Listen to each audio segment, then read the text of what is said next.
প্রচণ্ড গরমের কারণে যদি ঢিলা গেঞ্জি পরিধান করি তাহলেও কি আল্লাহ লানত বর্ষিত হবে? অজু করার সময় বেসিনে পা ধোয়া কি ঠিক? গোপন অঙ্গে হাত লাগলে উজু থাকে কিনা? গোসল করার পর পুরনো উজু করার প্রয়োজনীয়তা আছে কিনা? নামাজের সময় মোবাইলে চোখ গেলে কি নামাজ হবে? ছোট বালতি থেকে পানি না ঢেলে পানির মধ্যে হাত দিয়ে উজু করা যাবে কিনা? ডান হাতে খাবার গ্রহণের সময় প্রয়োজনে কি বাম হাতে পানি পান করা যাবে? আমার পরিপূর্ণ বয়স হচ্ছে, আমি বিয়ে করতে চাই, এখন আমার পরিবারকে কিভাবে বলতে পারি পরামর্শ চাই? অন্য ধর্মের লোকদের কি বাসা ভাড়া দেওয়া যাবে? সুদের টাকা দিয়ে তৈরি করা বাড়িতে আমল করলে আমল কি কবুল হবে? নখপালিশ লাগিয়ে নামাজ পড়লে নামাজ হবে কিনা? কারো থেকে ঋণ নিলে যার থেকে ঋণ নিয়েছি ওই ব্যক্তিকে পরবর্তীতে খুঁজে না পেলে করণীয় কি? কিবলার দিকে পা দিয়ে শোয়া যাবে কিনা? মহিলাদের ভাঙতি রোজা কি স্বামীর অনুমতি ছাড়া রাখা যাবে? মুয়াজ ইনসান আপনি জানতে চেয়েছেন, সুদের টাকা দিয়ে তৈরি করা বাড়িতে আমল করলে আমল কি কবুল হবে? সুদের টাকা দিয়ে তৈরি করা বাড়িতে যদি আমল করেন তাহলে আমল কবুল হবে না, বিষয়টি কিন্তু সেরকম নয়। ধরুন সুদের টাকা দিয়ে আরেকজন বাড়ি করেছে, আপনি সেখানে আমল করেছেন, তো আপনার আমল কবুল হওয়ার সাথে ওইটার কোনো সম্পর্ক নেই। সালমা বেগম জানতে চেয়েছেন, মহিলাদের ভাঙতি রোজা কি স্বামীর অনুমতি ছাড়া রাখা যাবে? স্বামীর অনুমতি ছাড়া রাখা যাবে না। স্বামী যদি বলো যে হ্যাঁ রাখতে পারে, আর যদি স্বামী বাসায় থাকেন তাহলে সেক্ষেত্রে স্বামীর অনুমতি নিয়ে তারপরে রাখা উচিত। ভাঙতি রোজা যেগুলো, এগুলো তো ফরজ রোজা, কিন্তু ওই দিন রাখাটা তো আপনার জন্য ফরজ নয়, অতএব দিনটা নির্দিষ্ট করার ক্ষেত্রে তার সম্মতি নিয়ে করা উচিত। কারজাই এর দিকে আপনি জানতে চেয়েছেন, কারো থেকে ঋণ নিলে যার থেকে ঋণ নিয়েছি ওই ব্যক্তিকে পরবর্তীতে খুঁজে না পেলে করণীয় কি? যদি কোনোভাবে খুঁজে পাওয়া না যায় এবং আশাও ছেড়ে দেন তাহলে সেক্ষেত্রে সেই ঋণের টাকা আপনি যে কোনো গরিব মানুষকে, অসহায় মানুষকে আপনি দান করে দিবেন বা কল্যাণমূলক খাতে দান করে দিবেন ওই ব্যক্তির তরফ থেকে, প্রাপকের তরফ থেকে, তাহলে আপনি দায়মুক্ত হবেন ইনশাআল্লাহ। এমনি ইফতিখার শুভ আপনি জানতে চেয়েছেন, নখপালিশ লাগিয়ে নামাজ পড়লে নামাজ হবে কিনা? নখপালিশ লাগিয়ে যদি আপনি অজু করেন তাহলে অজু হবে না, আর অজু না হলে নামাজ হবে না, অতএব বলতে পারেন নখপালিশ লাগিয়ে অজু করে নামাজ পড়লে নামাজ হবে না। কিন্তু যদি অজু অবস্থায় নখপালিশ লাগিয়ে আপনি নামাজ পড়েন অজু অবস্থায়, তাহলে ওই নামাজটা হবে। পরবর্তীতে আবার যখন নামাজের সময় হবে বা অজু ভাঙবে তখন আপনাকে নখপালিশ রিমুভ করে তারপর অজু করতে হবে, অন্যথায় এটি জায়েজ হবে না। মা বোনরা মাসিকের দিনগুলোতে নেল পালিশ ইউজ করতে পারেন, কোনো অসুবিধা নেই, যদি তখন নামাজের অপশন তাদের নাই। কিন্তু পরবর্তীতে আবার নামাজ যখন শুরু হবে তার আগে তাদেরকে সেটি রিমুভ করে নিয়ে তারপর উজু করে নামাজ পড়তে হবে। মুসলিউদ্দিন হৃদয় জানতেছেন, পুরুষ ডাক্তার দ্বারা সিজার ডেলিভারি করানো যাবে, জায়েজ কিনা? যদি বিকল্প না থাকে তাহলে জায়েজ আছে, কিন্তু এটি আমাদের দেশের জন্য খুবই লজ্জাজনক একটি অধ্যায়। বাংলাদেশে এখন অহরহ ডেলিভারি করানো হয়, সিজার করানো হয় পুরুষ ডাক্তারের মাধ্যমে। শুধু বাংলাদেশে নয়, সৌদি আরবেও এটি আমি দেখেছি, কাছে থেকে জেনেছি যে পুরুষ ডাক্তাররা এই কাজগুলো করেন। এটি খুবই গর্হিত কাজ, খুবই গর্হিত কাজ। নারী ডাক্তারদেরকে উৎসাহিত করা উচিত এবং নারীদেরকে ডাক্তারি পড়ানো উচিত এবং এই কাজগুলো নারী ডাক্তারদের উপর ছাড়া উচিত।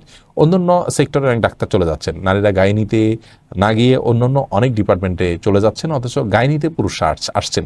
এটি মুসলিম কান্ট্রি বা মুসলিম সমাজের জন্য লজ্জা ছাড়ার কিছু নয়।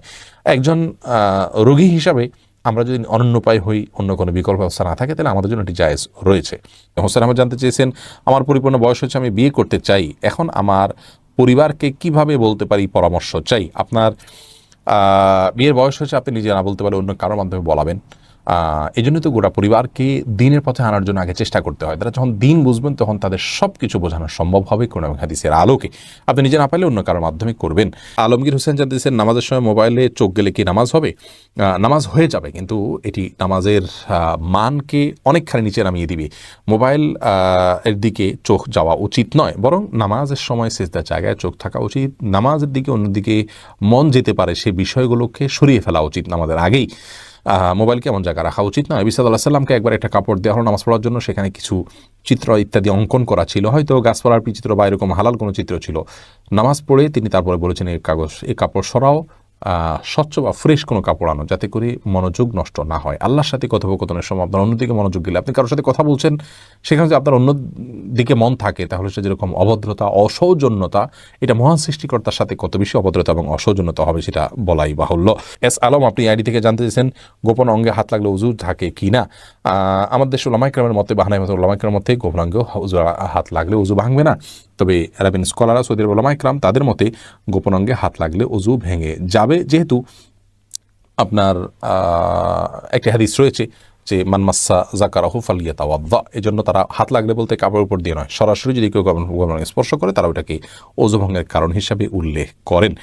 অতএব সেই জায়গা থেকে এটা ওযু ভঙ্গের কারণ তাদের মতে, আমাদের সুলামাইকের মতে এটি ওযু ভঙ্গের কারণ। আপনি ফারজানা সুলতান, আপনি জানতেছেন কিবলার দিকে পা দিয়ে শোয়া যাবে কিনা। কিবলার দিকে পা দিয়ে শোয়ার ব্যাপারে কোনো হাদিসে নিষেধাজ্ঞা সরাসরি নাই।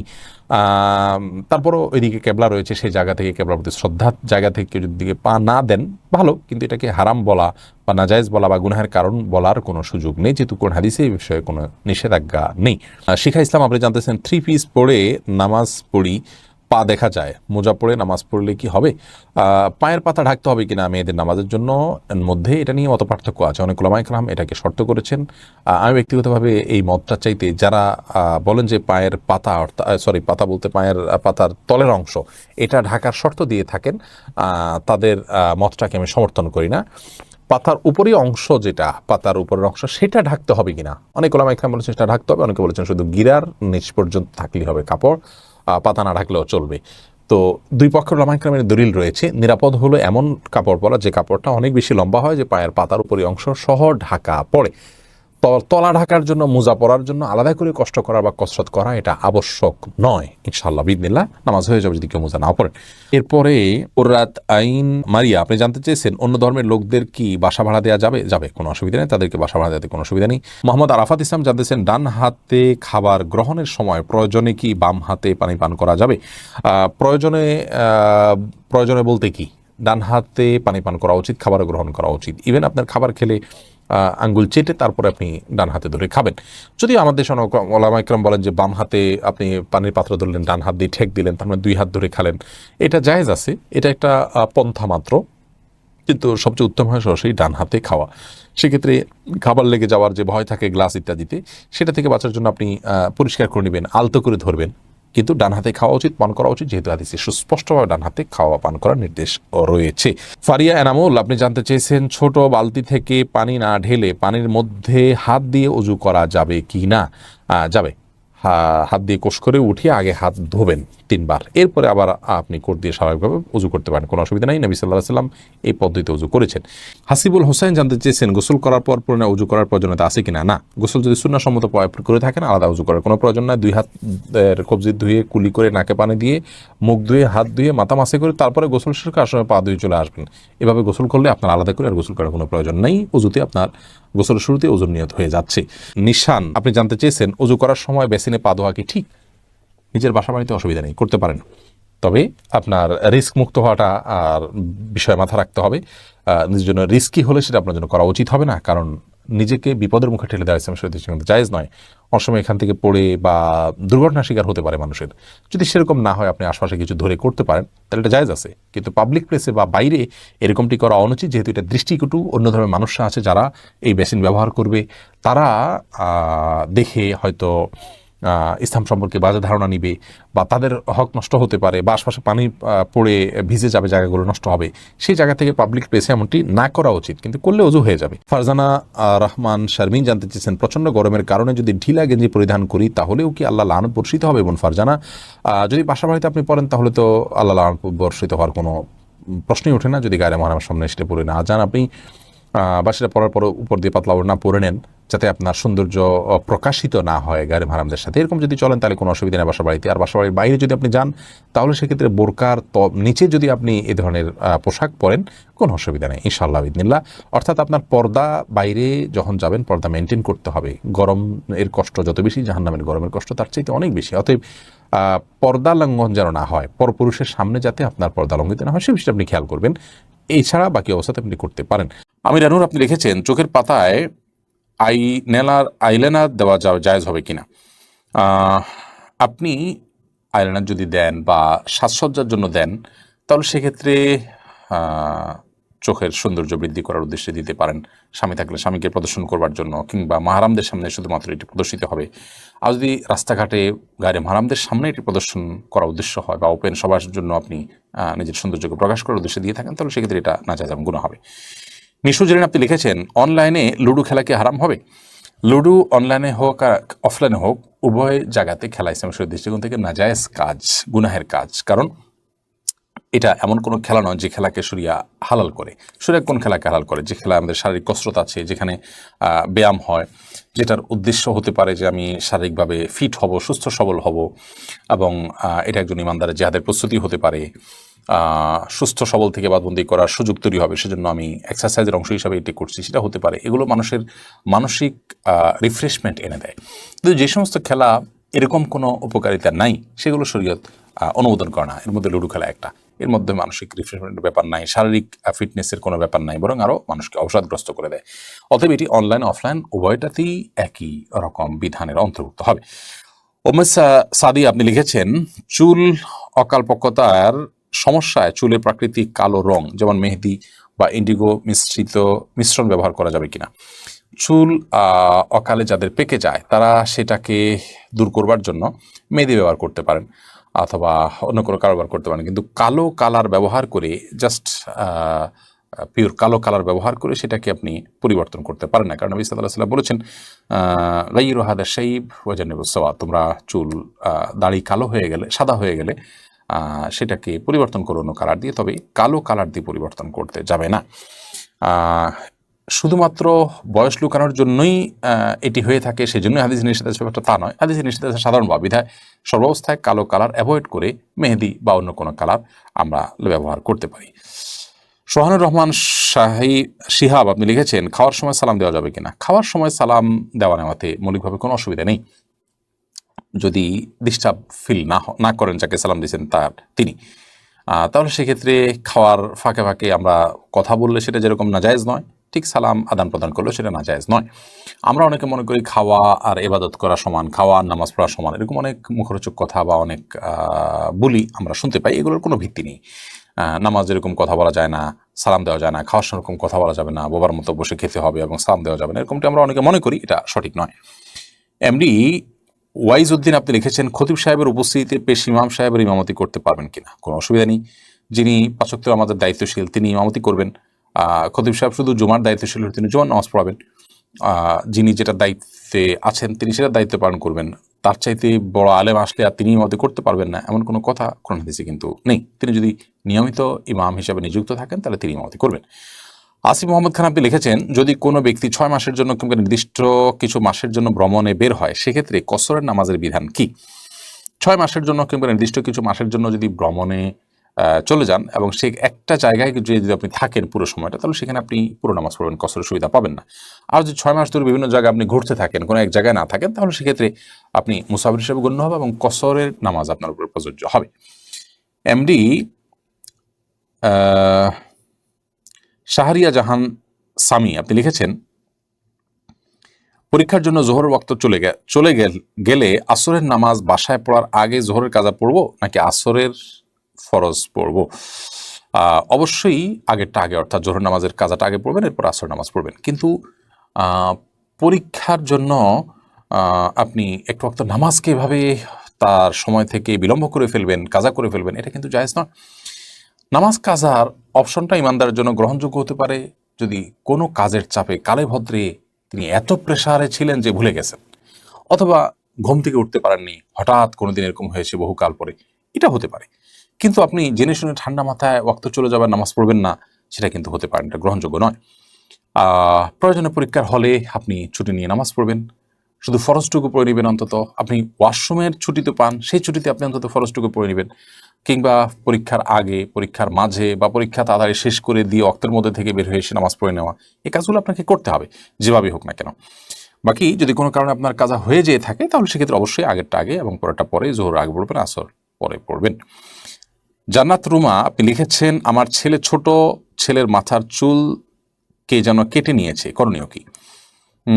মাথার চুল কে কেটে নিয়েছে? ব্ল্যাক ম্যাজিক বা কালো জাদু করার জন্য, সেহের করার জন্য চুল, শরীরের বিভিন্ন পোশাকের অংশ এগুলো কেটে নিয়ে সেগুলোর উপরে জাদু করা হয়। স্বয়ং নবী করিম সাল্লাল্লাহু আলাইহি সাল্লামের চুলে জাদু করা হয়েছে, সে মর্মেও কিন্তু হাদিস রয়েছে। তো সেখান থেকে বোঝা যায় যে এগুলো জাদুর জন্য অনেক সময় নিয়ে থাকে দুষ্ট লোকেরা, অনেক সময় দুষ্ট জিনদের দিয়ে এটা করে, অনেক সময় মানুষ এটা করে থাকে। এবারে সাবধান হওয়া উচিত এবং 3 কুল অন্যান্য যে আমলগুলো আছে যেগুলোর মাধ্যমে আত্মরক্ষা করা যায় সেগুলো নিয়মিত করা উচিত। এবং ছোটো বাচ্চা তো আর 3 কুল পড়তে পারে না, পুরোপুরি তাকে ফু দেওয়া উচিত, তার শরীর বন্ধ করে দেওয়া উচিত। 3 কুল পরে ফু দিয়ে 3বার করে তারপরে শরীরকে মুছে দেওয়া উচিত সকাল সন্ধ্যা এবং রাতে শোয়ার সময়। এবং পরবর্তীতে এইসব ব্যাপারে একটু সতর্ক থাকা উচিত। তবে এটি এমনও হতে পারে যে কোনো কারণে কাটা পড়েছে, কোনো কিছু আমরা দেখি নাই, সেটা সাধারণ কোনো বিষয়ও হতে পারে, সেটাও লক্ষ্য রাখা উচিত। আবির হোসেন আপনি লিখেছেন, জান্নাতে আমার ওয়াইফকে কি আমি পাবো? আল্লাহ না করুন আমি যদি জাহান্নামবাসী হই আর আমার স্ত্রী যদি জান্নাতবাসী হন, তাহলে আমার স্ত্রী কি অন্য কারোর হয়ে যাবে? এমন আমলের কথা বলেন যে আমল করলে আমার ওয়াইফ অন্য কারোর জন্য জায়েজ হবে না। দেখুন ভাই আবির, স্বামী স্ত্রী পরস্পরের প্রতি ভালোবাসা থেকে আমরা এই ধরনের প্রশ্ন করে থাকি, কিন্তু আমাদের মনে রাখতে হবে যে এই দুনিয়ার ভালোবাসা, এই দুনিয়ার মমতা, এগুলো আমাদের এখন অনেক বড় মনে হচ্ছে আমাদের কাছে। কিয়ামত সম্পর্কে আল্লাহ তাআলা বলেছেন যে ইন্না জালজালাতাস সাআতি শাইউন আযীম ইয়াওমা তারাউনাহা তাযহালু কুল্লু মুরজিআতিন আম্মা আরদাআত। মহাপ্রলয় যে হবে, কিয়ামত বা আপনার হিসাব দিবস তো অনেক পরে, সেটির যে সূচনা হবে মহাপ্রলয়ের মাধ্যমে, সেই মহাপ্রলয় সম্পর্কে আল্লাহ তাআলা বলেছেন এটা বিশাল বড় একটা বিষয় হবে। এত বড় বিষয় হবে যে দুগ্ধদানকারিণী মা নিজের দুধ দেওয়া সন্তান কথা ভুলে যাবেন এর ভয়াবহতায়, এবং গর্ভধারণকারিণী মার গর্ভে সন্তান আছে সে কথা ভুলে যাবেন ভয়াবহতার কারণে। ভয়াবহতাটা কোন পর্যায়ে চলে যাবে, এসব ভালোবাসা এগুলো গৌণ হয়ে যাবে তখন যদি ওই পরিস্থিতির মুখোমুখি আমরা পড়ি।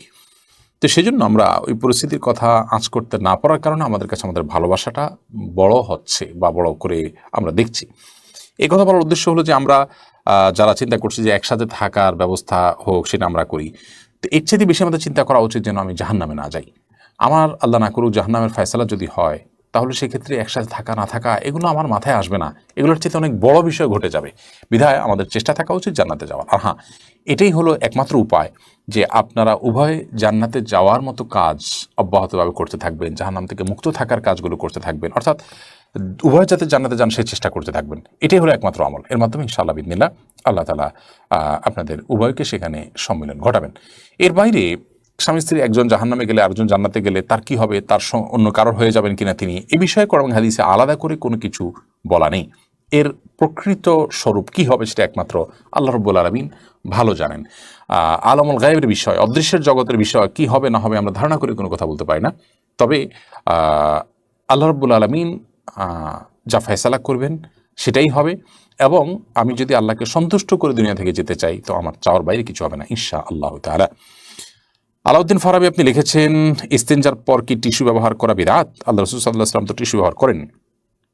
দেখুন, আপনি স্টুল পাসের পর, পায়খানা করার পর, আপনার ইস্তেঞ্জা করার পর কোনো কিছু দিয়ে পরিচ্ছন্ন হলেন, সেটা কোনো পাথরের টুকরা হতে পারে, কোনো মাটির টুকরো হতে পারে, বা অন্য কিছু দিয়ে আপনি করলেন, সম্মানজনক কোনো কিছু দিয়ে করলেন না, জাস্ট সাধারণ কোনো এটার জন্যই উপযোগী কোনো কিছু দিয়ে আপনি পরিষ্কার করলেন, এরপর আপনি পানি ব্যবহার করলেন, এটা হাদিস দ্বারা প্রমাণিত। অতএব সেটা আপনার ঢিলাই হইতে হবে, অর্থাৎ মাটির চাকাই হতে হবে, কিংবা পাথরের কুচি টুকরাই হতে হবে, এটা বাধ্যতামূলক না। টিস্যু নবী সাল্লাল্লাহু আলাইহি ওয়াসাল্লাম ব্যবহার করেনি, নবী করিম সাল্লাল্লাহু আলাইহি ওয়াসাল্লাম তো এই কাপড়ও ব্যবহার করেনি, তার সময় তো এই সুতা এই কাপড় ছিল না। নবী করিম সাল্লাল্লাহু আলাইহি ওয়াসাল্লাম তো চশমা ব্যবহার করেনি, তার সময় এটা ছিল না। দুনিয়াবি বিষয় মূলগতভাবে যেটা কোনো ইবাদত না। আমি টিস্যুটা ব্যবহার করছি, টিস্যুটা ব্যবহার করলে সওয়াব বেশি হবে, ইট বা পাথর ব্যবহার করলে সওয়াবটা কম হবে, মাটির চাকা ব্যবহার করলে সওয়াবটা কম হবে, এরকম তো না।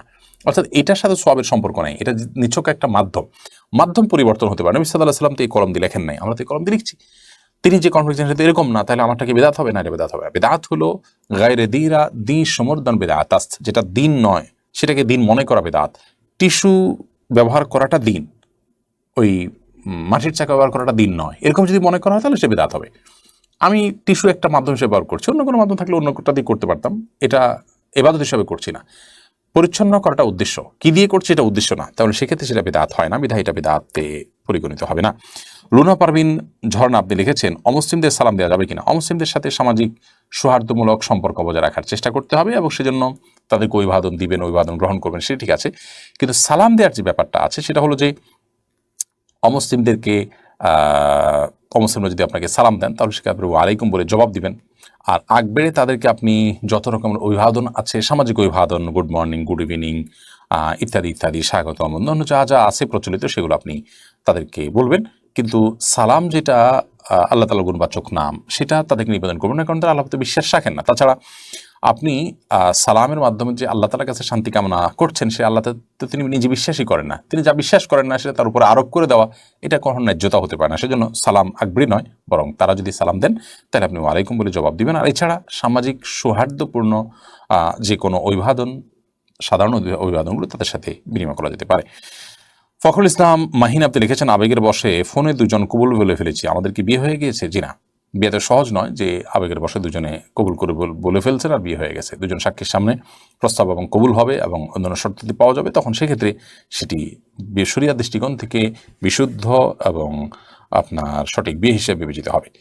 রবিউল হোসেন লিখেছেন, মায়ের গর্ভে সন্তান শারীরিকভাবে ত্রুটিপূর্ণ হলে সেক্ষেত্রে গর্ভপাত করলে গুনাহ হবে কিনা? শারীরিকভাবে যদি ত্রুটিপূর্ণ হয় তারপরও সবর করতে হবে, এটা আল্লাহ তাআলা পরীক্ষা হিসেবে ধরে নিতে হবে। যদি সেই সন্তানের জন্ম মায়ের জীবনকে হুমকির মধ্যে ফেলতে পারে এরকম মনে হয়, তাহলে সেক্ষেত্রে শুধুমাত্র সেটি নষ্ট করা যেতে পারে।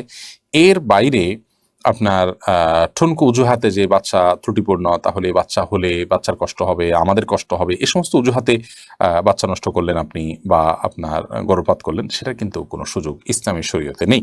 এবং সেটা করলে আমরা কিন্তু গুনাহগার হবে এবং আল্লাহর কাছে এর জন্য আমাদেরকে জবাবদিহিতার মুখোমুখি হতে হবে। আমাদের অনেক ভাই বোন আছেন যে এই বিষয়টাকে বুঝেন না এবং এই ঠুনকো অজুহাতের ভিত্তিতে তারা কিন্তু সন্তানকে আপনার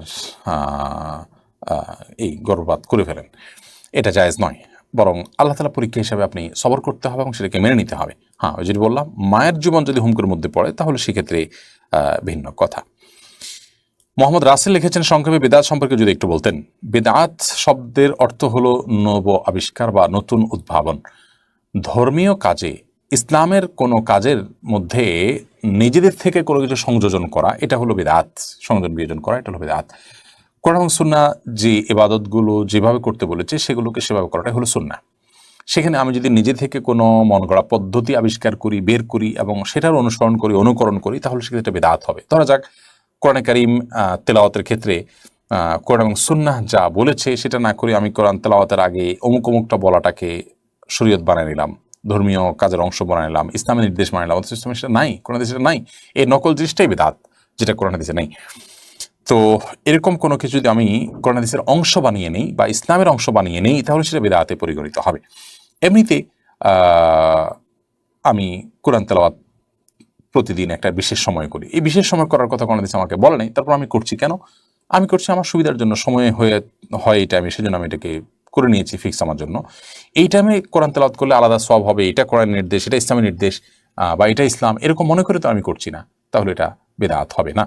তাহলে বেদাত হবে তখন যখন কোনো ইবাদতকে, কোনো কাজকে ইবাদত হিসাবে আমি গণ্য করলাম, অথচ শরীয়তকে ইবাদত হিসাবে গণ্য করেনি, অথবা শরীয়তের কোনো ইবাদতের পদ্ধতি আমি নিজে নিজে বানিয়ে নিলাম বা কারোর বানানোটা অনুসরণ করলাম, যেটা কোরআন হাদিস দ্বারা সমর্থিত না, কোরআন হাদিস সেটা বলে নেই, তাহলে সেটা কিন্তু বেদাতে পর্যবসিত হবে। আর সকল বেদাতের পরিণাম হলো ভ্রষ্টতা, সকল ভ্রষ্টতার পরিণাম এবং ঠিকানা হলো জাহান্নাম।